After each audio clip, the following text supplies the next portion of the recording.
darating na ang Panginoon. Ang Panginoon ay malapit nang dumating. Darating ang ating Panginoong Jesucristo sa second coming. Jesus Christ ay darating siya sa alapaap. Sasalubungin ng mga sumasampalataya kay Kristo at mga anak ng Diyos at tinatakan ng Espiritu ng Diyos ang mga sasalubong sa Kanya. Ang mga natutulog kahit tulog o gising, kapag dumating ang Panginoon at pagtunog ng trumpita, yung mga taong sumampalataya at nakakilala sa Panginoon at tinatakan ng Santong Espiritu, iyon ang makakasama doon sa kalangitan. Kaya ngayong umaga, itong mensaheng ito ay paghahanda. Tingnan natin kung tayo ay nakahanda na sa pagdating ng Panginoon kasi dito, mayroong isang babae at isang lalaki na iwan sila. Kaya, for preparation, sa pagdating ng Panginoon na may handa natin ang ating mga buhay. Sabi niya dito, may dalawang lalaking gumigiling sa bukid o nagtatrabaho sa bukid. May dalawang lalaking nagtatrabaho sa bukid. Kukunin ng isa at iiwanan ng isa. May dalawang babaeng gumigiling, kukunin ang isa at ang isa'y iiwan. Ano po ba yun? Iyon ang ibig sabihin nito, yung mga taong naghanda. Kahit siya nagtatrabaho, kung ikaw ay nagsisi, nagsuko ng buhay sa Diyos at tinanggap mo sa Jesucristo at ang iyong pangalan ay nakasulat sa aklat ng buhay, ikaw ay kasama at kahit tulog ka, maririnig mo ang tunog ng trumpeta na pagtunog ng trumpeta ay kasabay noon ang pagdating ng Panginoon. Maririnig mo yon at magigising ka kung ikay natutulog. Kaya purihin natin ang Panginoon. Sabi dito, mayroon nagtatrabaho na hindi naman siya talagang handa ang kanyang buhay, nagsisi siya at tumalikod sa kasalanan, handa ang kanyang buhay. Siya po ay isinama ng Panginoon.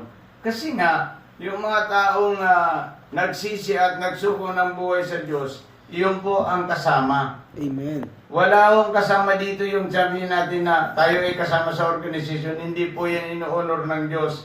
Ang ino-honor ng Diyos, yung mga taong nagsisi at tumalikod sa kasalanan.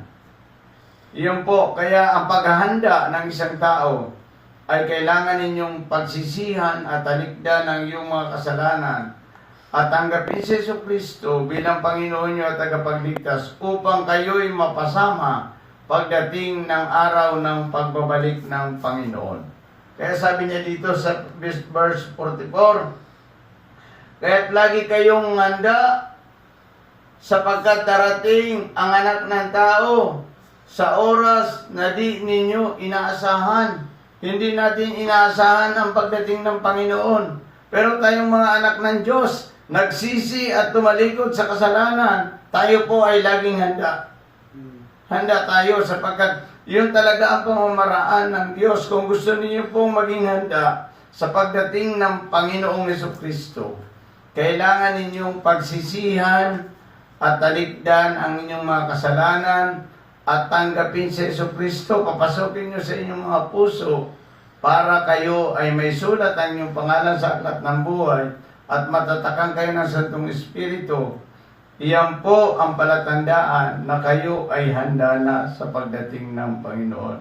Ang pagdating ng Panginoon ay parang katulad ng panahon ni Noe, sa oras na hindi natin inaasahan sa kadarating ang Diyos. Ngayon, ang gagawin lang natin, maghanda tayo. Paano ba tayo maghahanda? Isuko natin ang ating mga buhay sa ating Diyos.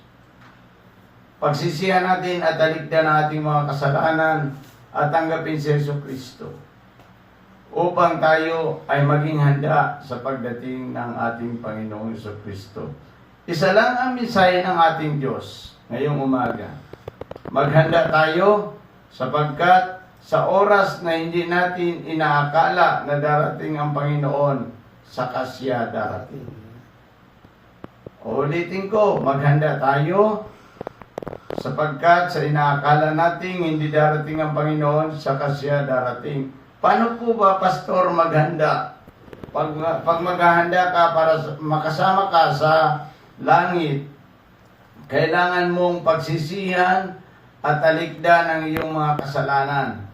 At tatanggapin mo si Jesucristo sa iyong puso, papasukin mo para maisulat ang iyong pangalan sa aklat ng buhay upang sa pagdating ng Panginoon, ikaw ay makasama niya. Pagsisihan nyo, talikdan ang iyong mga kasalanan upang pagdating ng Panginoon, kayo po ay mapasama sa kanyang kaluwalhatian. Purihin natin ang Panginoong Diyos ngayong umaga. Panginoong